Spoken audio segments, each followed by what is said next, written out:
चाही हमरा ड्राइवरवा गे।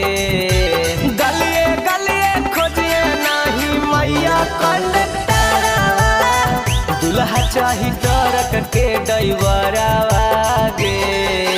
नाही मास्टरवा नाही डॉक्टरवा, दुल्हा चाही ट्रक के ड्राइवरवा गे। नाही मास्टरवा नाही डॉक्टरवा, दुल्हा चाही ट्रक के ड्राइवरवा गे।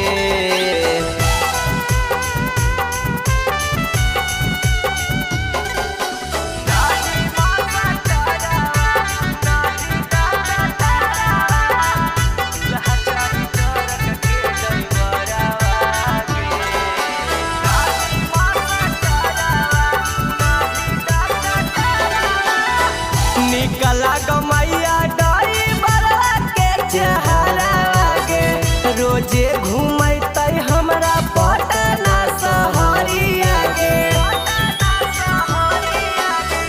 निकला गमैया ड्राइवरवा के चेहरा गे। रोजे घूमते हमरा नवादा शहरिया गे। नहीं खोजिए हमरा ले पुलिस हवलदारवा, दुल्हा चाही हमरा ड्राइवरवा गे। नाही मास्टरवा नाही डॉक्टरवा, दुल्हा चाही हमरा ड्राइवरवा गे।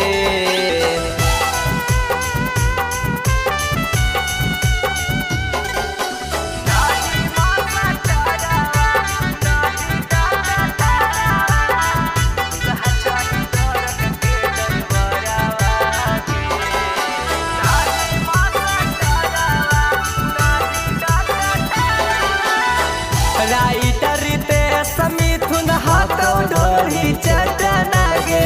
हम ही बनाइबौ मैया रवि रोही के अपना गे। राइटर रितेश मिथुन हाथों ढोरी चटना गे।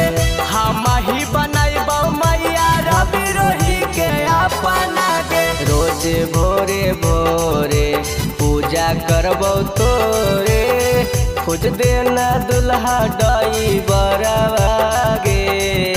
नाही मास्टरवा नाही डॉक्टरवा, दुल्हा चाही हमरा ड्राइवरवा गे।